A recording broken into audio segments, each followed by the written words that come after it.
Hello and welcome back to another episode of The Art of SBA Lending, episode 4 of our St. Louis series, and today our guest is Brett Caines. So get this, before Brett got into SBA lending and worked for Live Oak Bank, he was a chemical engineer, which kind of makes sense because the company he started, Lumos, is a data analytics company that empowers lenders to make better decisions, and it's a game changer. So on this episode, you're going to see us get into the weeds on how Lumos is being used, including their Prime Plus scoring model that they've rolled out and how that's going to increase efficiencies for lenders and help them make better decisions, hopefully. And if you're an SBA nerd like me, you're not going to want to miss it. So stick around.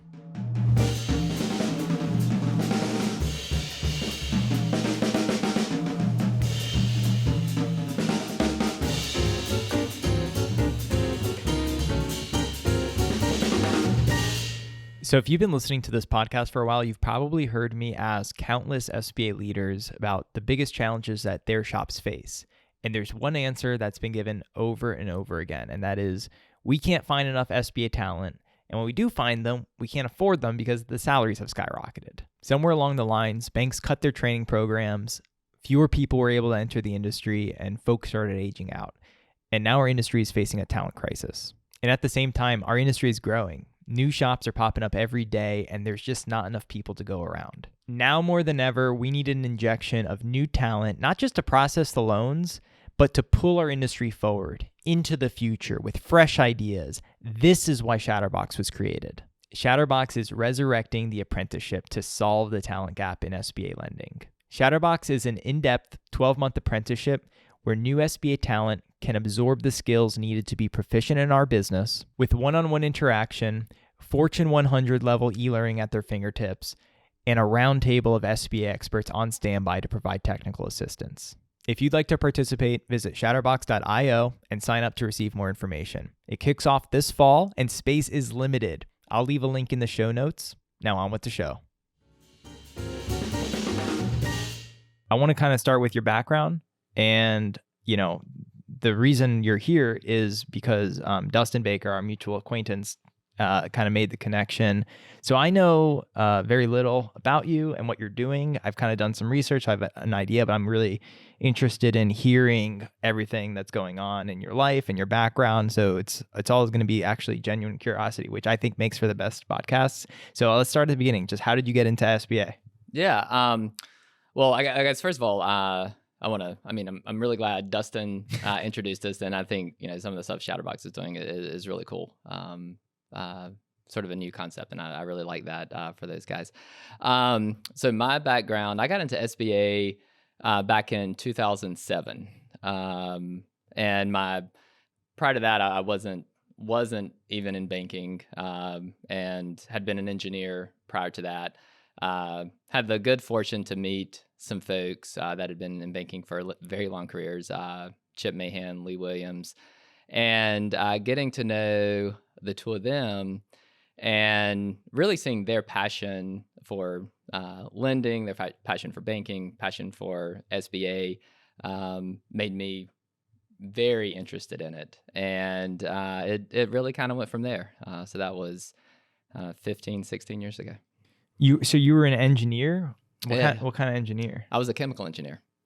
Yeah. All right, you're gonna have to explain that one to me. How do you go from engineer to SBA? Yeah, I don't know. I tell people it's not really that different. You're as an engineer, it's all, or at least the type of engineer I was. It's mass flow. It's pounds in, gallons in, pounds out, gallons out, and banking in general, very similar. It's a big mass balance, but it's dollar signs instead of pounds and kilograms. But I had been in engineering and didn't feel like that was sort of my forever career. So I decided to go back to school to work on my MBA, and through a professor in one of my MBA classes, he introduced me to Chip. And kind of went from there. So Chip, who he is the CEO of Live Oak Bank, right? Correct. Yeah. Okay. He, through his vision and his passion about SBA, that got you on board. Yeah, and just being with folks that are so passionate about what they do. It's really intoxicating, and it's addictive in a sense. And Wow. I just fell in love with that mindset, and then fell in love with everything SBA. Well, that's kind of cool because that's kind of going back to the Shadowbox thing. That's kind of what they're doing is trying to. I mean, we talked to Mark over at Shadowbox. I think their first employee, and he was saying like they're trying to make SBA sexy and going out to the 20 somethings at the colleges and do that. And that's kind of like what Chip did for you. He made it seem kind of sexy and cool. Yeah. So maybe they should hire him too. Yeah. I don't think he's hireable. But. Yeah. So you got in, and what were you doing in the SBA world? What was your job? Right out of the gate at Live Oak, first of all, we were in organizing to become a bank. We got our charter in 2008, and I think with any startup, just like what we're doing at Lumos, early stages, everyone just kind of does everything. You wear many hats. So in those early days in banking, just wearing many different hats, primarily in the finance and accounting world, set up the guaranteed loan trading function, the secondary market function, and really did whatever I could to help.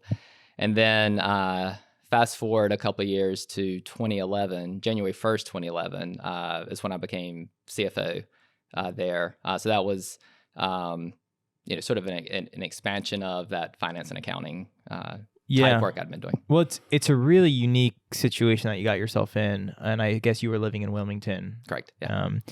Because what they did when they got the charter in 2008, and I'm just a student of SBA, so I just I watch these things, but it revolutionized the industry, and it sounds like you were kind of at the ground floor of that, which must have been really cool looking back. It's really cool looking back. It was really cool in the moment also. So when it's a startup that makes it big, you always say like, "Oh, I'm employee number X." Like, do you know what your employee number was? Yeah, I was employee number 8. That was my single number. digits, folks. We have like a big guy here on the podcast. This is awesome, man. Yeah. So you were early on, and then it grew just crazy. So that's like a big scaling up of a startup. So that must have been crazy dealing with all the the financial aspects of that. It was crazy, but I mean, it was interesting in that. So again, I was definitely new to banking in 2007, then still relatively new to banking in 2011, and through those really high growth years. But one, I was really fortunate to work with really amazing people that really wanted to do some neat stuff and make a difference. And two, I was fortunate to be able to grow my career alongside a growing company. So in a sense, we grew up together in a way. So just watching things unfold from loan number one, and just natural curiosity of seeing what was going on and how systems worked and how cores work. Still haven't figured that out. But just being a part of that and growing with it was a unique opportunity that is hard to replicate. Very unique, really and no one really has replicated it. People try, but no one's really come close. And it's like you're learning in that environment, so it's almost like that. It's SBA, but it was different. So it's if you would have been at any other startup shop, it would have been totally different. And I feel like a lot of the other folks all were doing a very similar type of model. Whereas, I mean, the fact that employee number 8 had no SBA experience kind of tells you everything. Yeah. So it's a very unique kind of situation. So like by 2011, when you were the CFO, like what were you doing on a daily basis? Like what's the job of a CFO at an SBA lending bank? Yeah, I'll go back to sort of the natural curiosity piece. I think especially in a fast growing environment, and even once you're well established, I think a natural curiosity for doing things differently, exploring the way things work, exploring ways to take what works and expand it massively, or culling the things that don't work.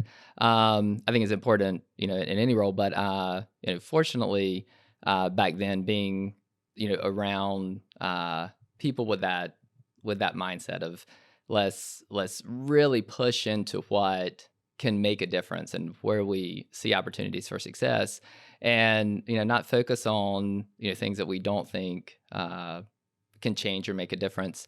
But I think really, the focus back then, it was sort of an SBA first, kind of mindset. That's how, sort of everything was built.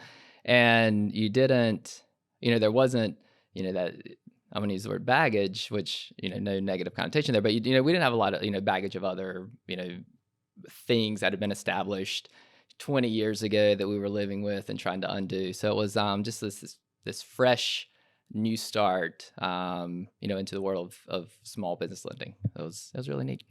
So were you focused on, because you founded a data company Mm-hmm. basically, and I'll let you explain that in a little bit, but were you focused on data at the time? Yes, right out of the gate.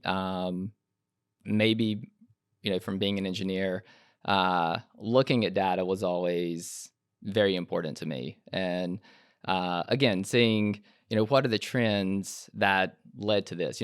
Sometimes you can accidentally find yourself in a place and you're like, well, how did I get here? Let me go look at the data to what got me here. And if you ended up in a good place, you're like, okay, let's do more of that. And then eventually, that turns into, okay, look at the data first and kind of project where this is going to take us. So just a natural interest in data. Back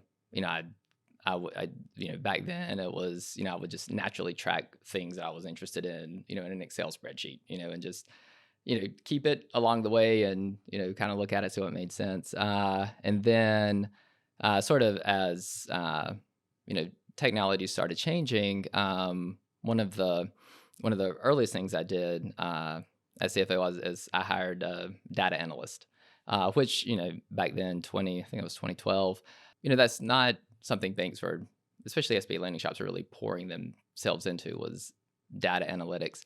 And after hiring that person, sort of build a team around data analysis, just to see the power of that and driving business strategy, became something, I think that was important internally there. And then, I think for Lumos, that focus on data, bringing data to banks to help banks make good strategic decisions around small business lending, is just kind of compounding, the importance it has on the industry. Yeah, because I know the vertical model was basically created.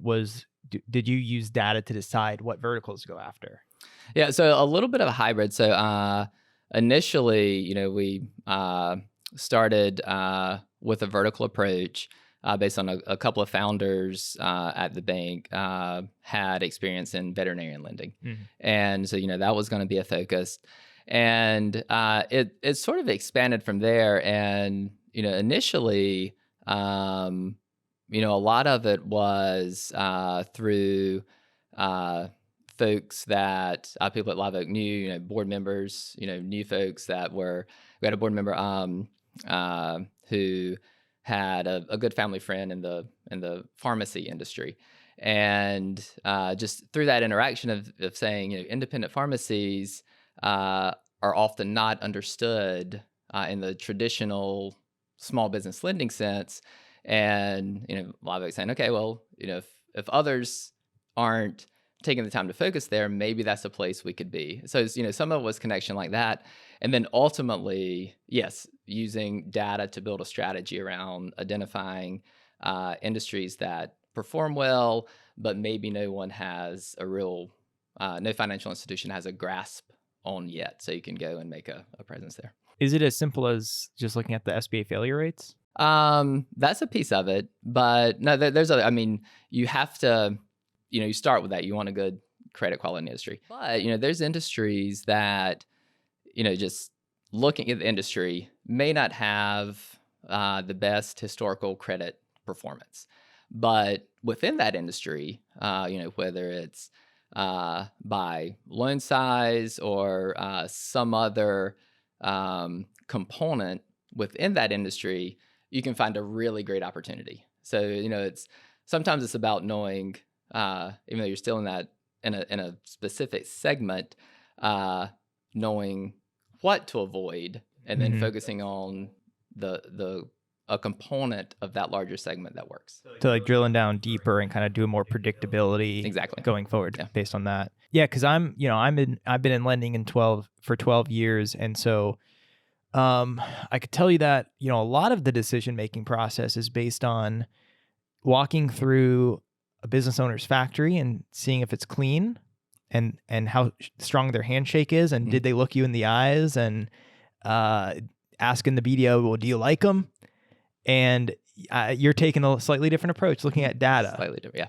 Because it is crazy to me. I'm kind of kidding, but people are like probably nodding their heads at home, because it's like a lot of it's kind of gut in lending. It's like looking at a credit memo, asking questions, and just making a decision at the end based on the narrative, cash flow analysis, and stuff like that. So like your approach now at Lumos is taking data and allowing or empowering lenders to make decisions off the data, and is that essentially what you're doing now? Yeah, a couple of pieces. So, kind of thinking of it in buckets. I think the first step is identifying where you want to be to get to that conversation and interfacing with the business owner.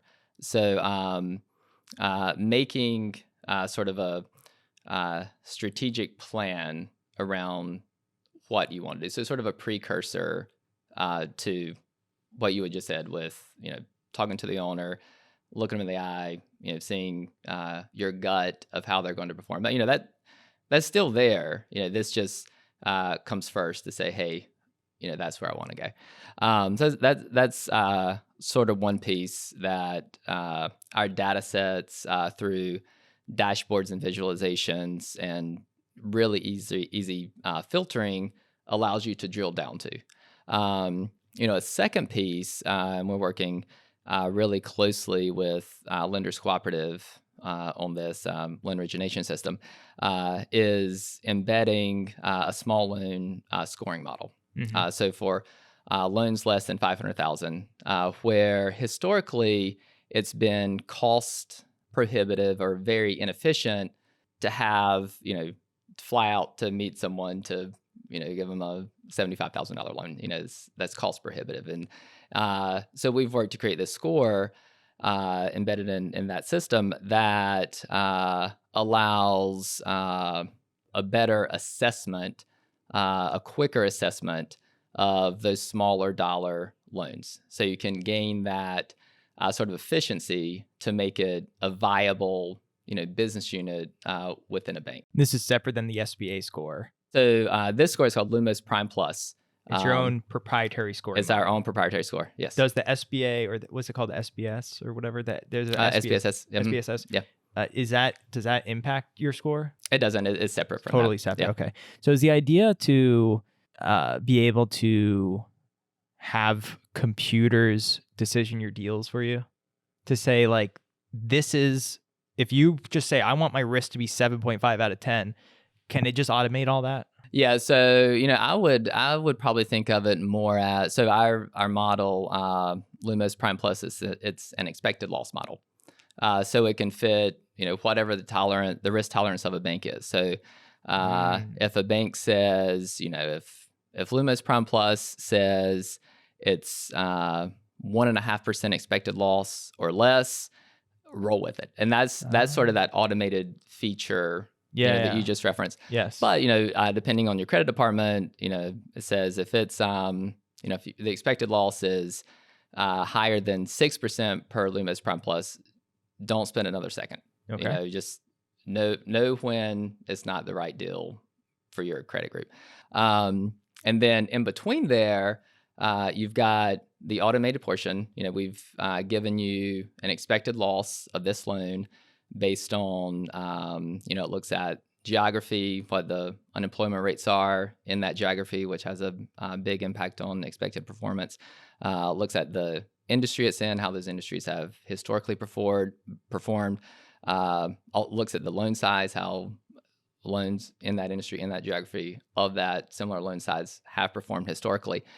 So a lot of those items that an underwriter would, naturally, or BDO would naturally look at for a larger dollar loan, all those same things you think about. You think about, what are the economic factors in this area where I'm getting ready to make this $4 million loan, and you put that time into it. You can't do that, when you're talking about a $100,000 loan. You just can't put that level of effort into it. So that's what's been automated. Sort of those pieces that a person would naturally do in their underwriting stage, but made it in a more automated way. And so for your credit department, if you're in between that 1.5% expected loss, but below the 6%, again, just using a hypothetical example here, credit departments have different tolerances. If you're in between there, that part's been done. We return, what the highest factors were impacting the expected loss. So if unemployment's really high in the area, we tell you, hey, unemployment is what led to this 3.4% expected loss. And that's where a human would come in and say, okay, if we're within the band of where eyes need to look at it. It didn't get a pure green light from the score, but it was good enough that, our credit department may say yes, but wants us to look at it and determine it's the right thing. It's amazing. I just feel like so many of us are flying blind right now, going off of what we heard in the news or whatever, Yeah. And then this is the data. How deep's it go? Like, for example, you just brought up employment rate in a market. Would you go into an unemployment rate in an industry in a market? Not in. So our unemployment rates, those go down to the county level. But it wouldn't be an unemployment rate in an industry in that county. Okay. But that's something they can say, all right, this scored a 2% loss. Let me look at it. It's because of unemployment. And then you can figure out, maybe go a step further and figure out maybe why the unemployment rate's higher or lower in a market. That's right. Yeah. Yeah.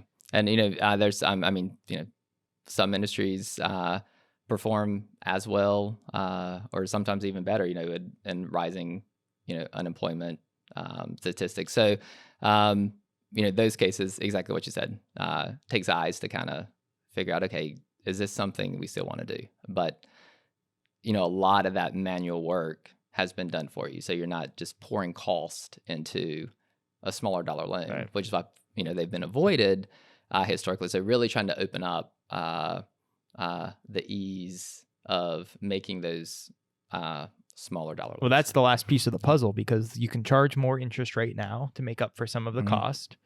SBA increased that, I think, back in October 1.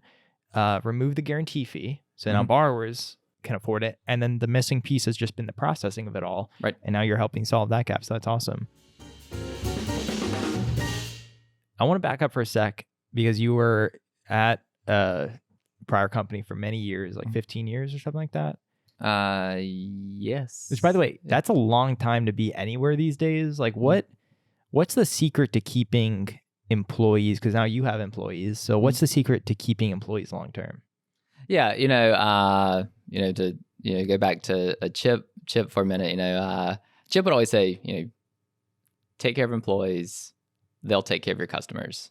And then customers saying, and then it all makes sense. So, that's really, I think, the heart of it. Especially, the 15 years. It went by so quickly, and it was, so wonderful. And I think it really just comes down to kind of that work experience of being with folks with a common mission, common purpose, and again, just helping small businesses. And when you help a small business, knowing that's helping the community where that small business is, and that community, is sort of this spiral, or this this ripple effect of the good that can have. And I think centering around that, just that common purpose, and when it's so impactful in a positive way, it just creates this cohesiveness, and nobody wants to leave that. It just feels good. That's awesome, and very wise words. And so I wanted to ask you then, why did you start this company, right? Why did you do it? Because you you could have done anything. You decided to start this company based on data and giving it, what was it, something that you just felt was a big void that lenders were missing on? Like, what was the backstory behind it? Yeah. So certainly, I think there's a void that needs filling, and it's an opportunity to really expand small businesses' access to financing, especially the score that I was talking about, a few minutes ago. Just really expanding the small businesses access to capital, because it just makes the process easier. So generally that desire to fill that void, but then also, the feeling that comes with the feeling and excitement, and a little bit of the adrenaline of that comes with being part of something new from the ground up. I had that experience being part of a new bank from the ground up, and it's often it's a heavily used phrase, but sort of that entrepreneurial spirit. And when you experience it and you see the wonders that can come from it, just repeating that again, through Lumos, was really a big factor in that. So what was it like moving from the CFO role to the CEO role, right? Mm-hmm. Where now you're the guy that is creating the vision, creating the purpose. Was that a natural transition for you? Honestly, no, not natural at all. I think this is a perfect example, what we're doing, right now. This style of, sort of interaction, more of a sort of brand ambassador in a sense, that the CEO often embodies, is a bit different, for me, and not, from 15 years of so focused on numbers before other that stuff. engineer. Yeah, that makes sense. And then it's probably this piece that's the sort of the biggest change. So so you're kind of developing it in real time as a the leader of the organization. And what do you think? Like, what do you just absolutely feel like you need to get right to be a good leader? I know it's a big question. I'm just dropping that on you. Yeah, do you want to take a second? Yeah, is probably. It's the people component. Honestly, it's I've always considered myself very lucky to work with such amazing people, and that's historically and presently the team we have at Lumos, just really wonderful people. And I think anyone in a leadership role, you want to do good and right, for the people that are pouring in themselves into the work product and want to make a difference. So it's the culture component, I guess. You just want building the culture. You want to get that right. We're in it together. We're making a difference. Knowing someone's got your back at all times, and then also knowing that someone is expecting you to have their back at all times. Just being there for one another, and leading to this amazing work product. How many employees do you have? We're 13. Oh wow. Yeah. It's an unlucky number. You got to hire one more. Actually, 13 has always been a really lucky number for me. It's crazy, like going way back. Really? Yes. Is the company essence, because I feel like there's a lot of different parts of it. There's like knowing what data to analyze, but it's also like the packaging of it and the presentation of it and making it digestible. I feel like you guys have done a really good job at that. Yes. How do you do that? Yeah. So one fantastic group of data scientists on the team. So that's one way. But the interface that we use is really just makes filtering, or I guess the way we've designed it, makes filtering not only on one level, but on a variety of components much easier. So, it starts with the data set. You got to clean it, transform it, have it prepped in a way that it can be useful, because it's just data until you turn it into information, and then you make decisions on it. But, really as our data scientist, setting it up in a way that just makes it really one, visually intuitive, visually enticing, to make you want to drill down further. But then, just the capability of actually setting those filters. I want to look at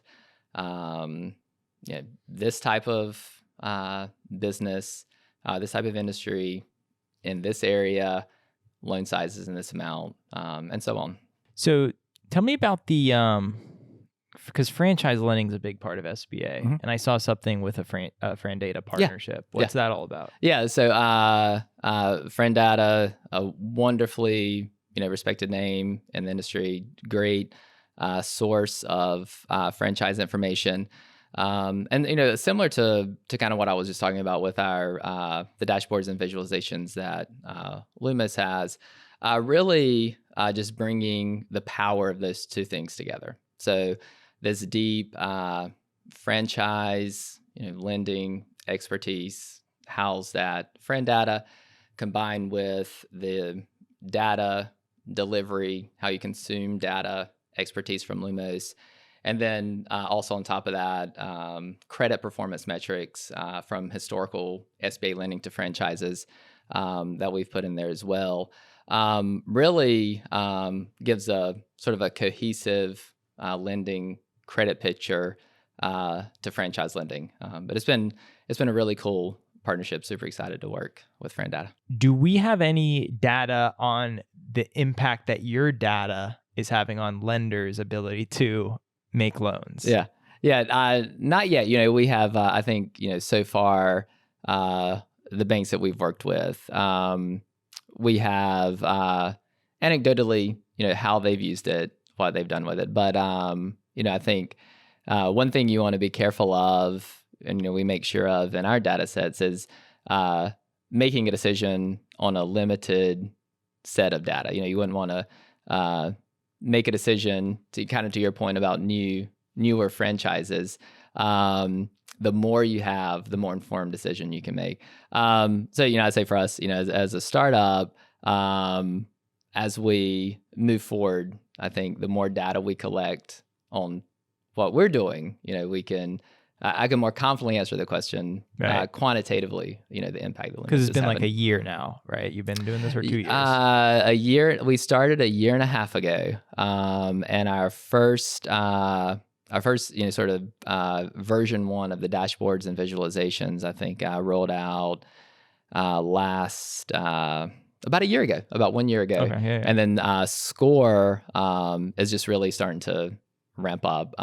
That started ramping up earlier this year, so a couple months. So what has the response been then from the folks who have signed on with you, just anecdotally? Yeah, I think go back to the term natural curiosity. I think folks see it, and there's just this natural curiosity to dig deeper into what's going on.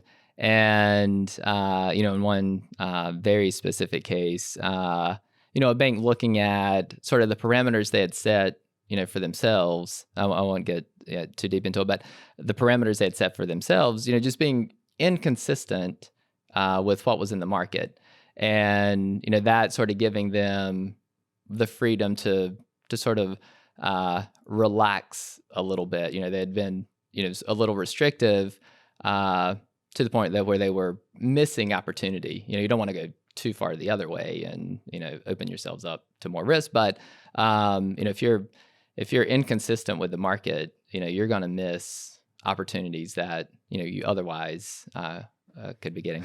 Well, this is one of my pet peeves when the credit officers are turning away deals based on a personal experience that happened to them, right? Mm-hmm. So if you've seen 100 deals and you've seen 1 or 2 go bad and they were in X industry, and then you just don't want to do that industry anymore, but the data is saying, well, that industry is less risky than 10 other industries you're lending to. Yeah. Now this data exposes all that. Exactly. The data removes, the emotional response. Exactly. Or at least can help get you over the hump of an emotional response. So has there been any interesting or surprising, trends that you've seen in looking at the data?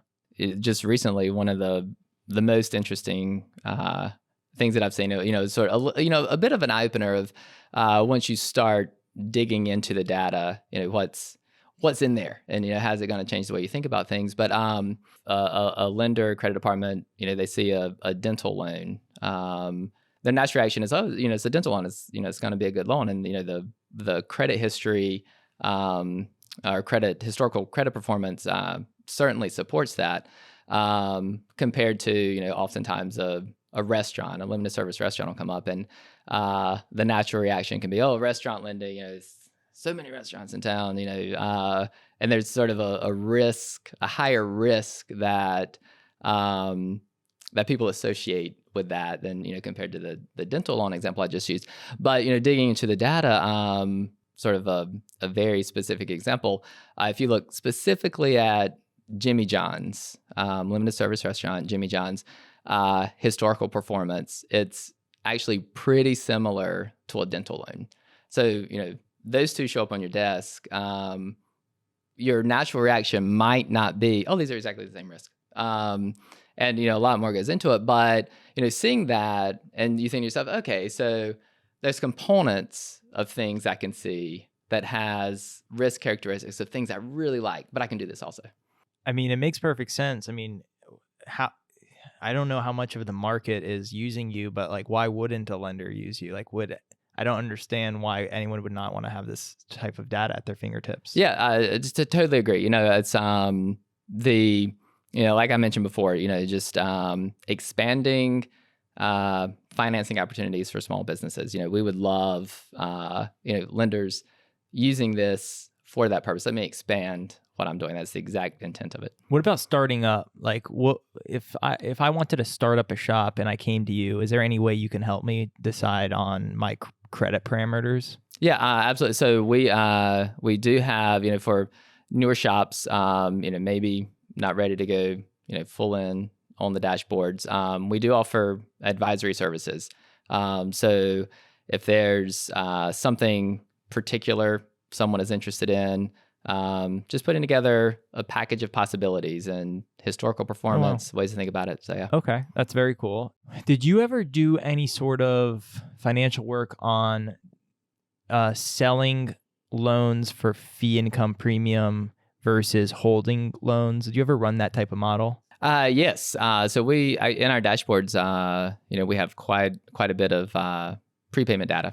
So it's along with our probability of default, expected loss given default data. But yeah, we've looked at the benefit of selling. I mean, the wonderful thing about selling, you get great capital right up front. Turn it around, continue growing. Making more loans.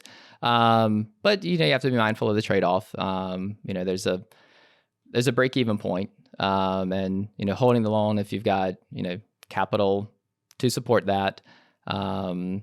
There's in case there's longer term, value certainly. I'm seeing more people hold it Mm-hmm. Actually lately, especially with the secondary market kind of going up and down the last year with the prepayments spiking a little bit here and there, which you would expect when the rates go up. But I was just curious. Well, I appreciate you coming on, and I'm really excited for what you're doing. Yeah, thank you. And we will maybe leave a link to your website or your email in the show notes if anyone wants to get in touch with you. But that'd be great. Thanks, Brett. Really appreciate it.